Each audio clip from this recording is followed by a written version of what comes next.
Were killed in a knife attack this morning. Several others are hurt and the suspect is now in custody. The city's mayor says the attack happened in or near the Notre Dame church. New this morning, a man is in jail after a high-speed police chase through 4 North Dakota counties. A state trooper tried stopping a driver going 95 miles per hour in a 65 zone yesterday afternoon near the town of Wing in Burleigh County. But the guy kept going. The trooper chased him through Sheridan and McHenry counties at speeds of 110 miles per hour. The driver's front tires went flat when he hit spike sticks near Rugby. He finally stopped about 10 miles later. 28-year-old Waylon Zaist of Belcourt was taken to jail for reckless driving, driving under suspension, and fleeing.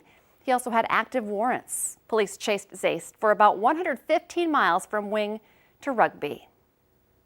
U.S. Customs and Border Patrol agents seized nearly $200,000 worth of counterfeit video games in northwest North Dakota. Officials said the games were found in a rail container on Monday at the Portal port of entry. They said if the video games had been genuine and sold at their suggested retail price, they would have gone for a total of $181,000.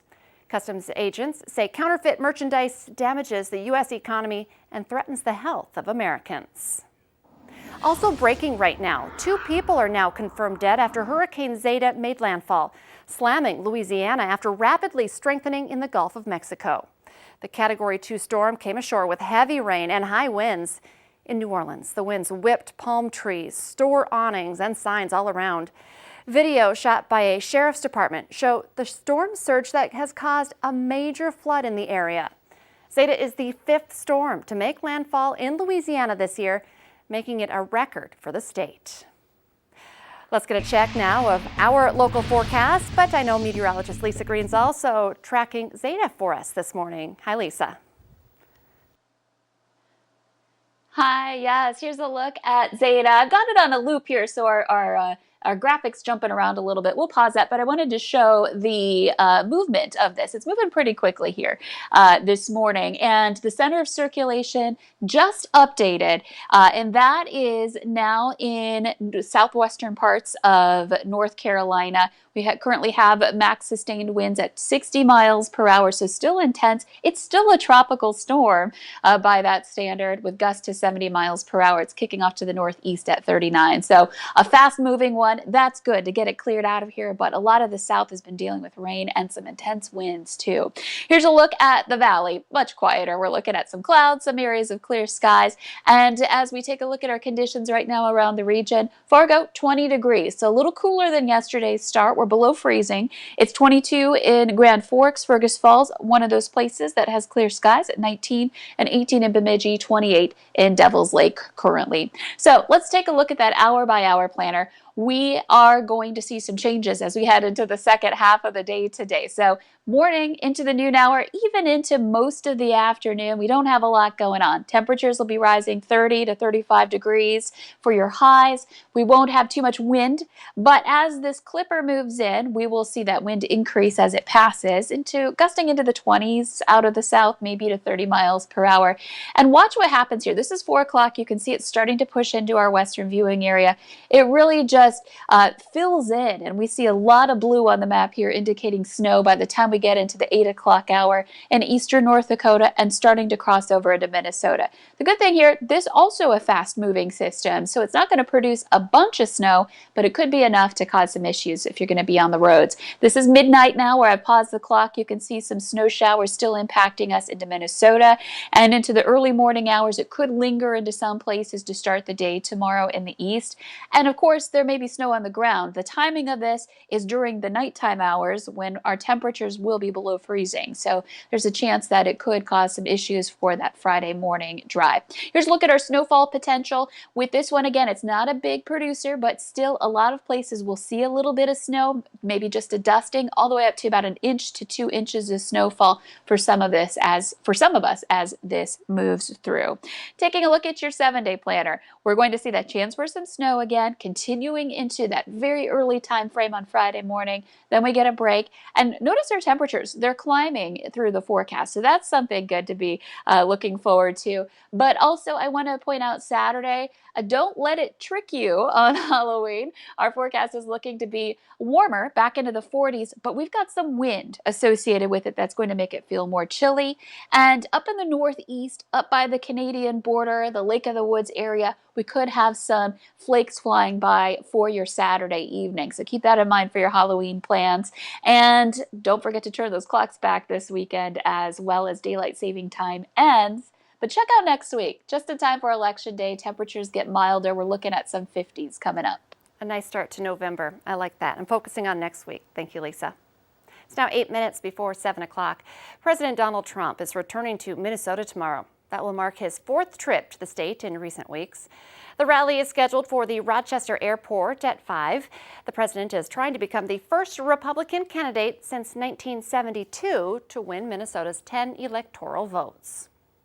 60 people are charged in a widespread magazine telemarketing scam that authorities say netted $300 million from more than 150,000 elderly and vulnerable people nationwide.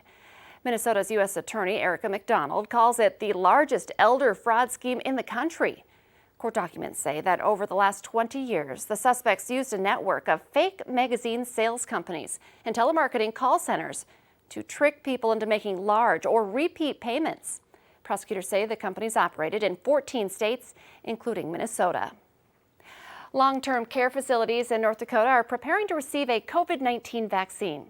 They'll be among the first in the state to receive it when it's ready. The FDA's emergency use authorization means long-term care residents can choose whether or not to receive the vaccine. The state is considering contracting with independent pharmacies because of the lack of chain pharmacies in North Dakota. The plan says vaccines will be provided at no cost, but providers can charge a limited administration fee. Patients who can't afford it can submit a claim for reimbursement. A local priest has died from complications of COVID-19. The Diocese of Fargo says 56-year-old Monsignor Jeffrey Wald passed away Tuesday at the Jamestown Hospital. He has served in many parishes in eastern North Dakota during his career. Minnesota is preparing for another possible expansion of its COVID-19 testing, aimed at tamping down on what has become a rapid increase in the presence of the disease. Younger adults between the ages of 18 and 35 represent the largest number of new cases in Minnesota right now. The state is looking at pop-up testing sites with a rapid result turnaround of about 15 minutes. The governor isn't offering a lot of details about when it would begin. MSU Moorhead students will soon be spending more time at home and online. The university is switching to fully online classes after the Thanksgiving break. The Valley Today's Brian Sherrod joins us live from campus this morning to tell us more on what led to this move and how students are feeling about it. Good morning, Brian. And good morning, Lisa. This is all but a few classes that are going to be impacted by this change, and this is going to be following fall break like you just said. Now, that has to go around the classes that use the much needed equipment, because some classes do require equipment, and then some classes do require like that in-person learning. So it'll be every class but those two, and that'll be until about November 27th. Also let you know that the Student Senate passed this resolution, and this was after they talked to administration about it, and we'll let you know what the changes are as they did pass this. Now, about 5,500 students are getting undergrads, and it's unknown exactly how many will be fully online. Now, campus will remain open. Residence halls and dining services will still be available. Student support services remaining in person whenever possible. Now, no refunds for housing, parking, or meal plans for on-campus students. And one student, he's saying, is he's pretty safe on campus. We have a safe campus. Our students, I can't speak for all students, but I know I feel relatively safe in the classroom, and I know lots of other students feel safe. So the student council is saying that they shouldn't turn away this idea of doing this further. So this could be something that's temporary, or it could be the rest of the school year. We have to see what those changes. That's all impacted by the COVID-19 status going forward and how those numbers are looking. Now, it's not just them. Central Valley School will also begin distance learning today, and that will go on until November 6th. And they plan on doing the in-person learning again on November 9th. Now, today is a teacher work day, so they're not doing class or any of the in-person learning, which is the virtual option today. So they do have school off today. And we'll let you know that all this can be found on our VNL News app. Brian Sherrod reporting live for us this morning. Thank you for the update. Several nonprofits throughout the Valley say they're in desperate need of volunteers. Valley Senior Services is one of them. They need volunteers to help deliver Meals on Wheels. As the number of volunteers has gone down, the need has gone way up. The number of people needing meals has increased by nearly 30% since COVID hit. The Red Cross in Fargo is also in need. Volunteer numbers are dwindling due to the pandemic. There is a good chunk of our volunteer workforce who has stepped back and said, I'm just not comfortable traveling at this time, or maybe they have a loved one at home who might be more at risk. Now, if you can help, we have more information about those organizations in need on our website, valleynewslive.com. You can also find it on our VNL News app. Just search for this story. The coronavirus is also taking a toll on businesses in the FM Metro, with some of them forced to shut down. Rustica Restaurant in downtown Moorhead is temporarily closed because of a key staff member testing positive for COVID. Panda Express on 45th Street South in Fargo and Starbucks on both 32nd and 52nd Avenues are closed.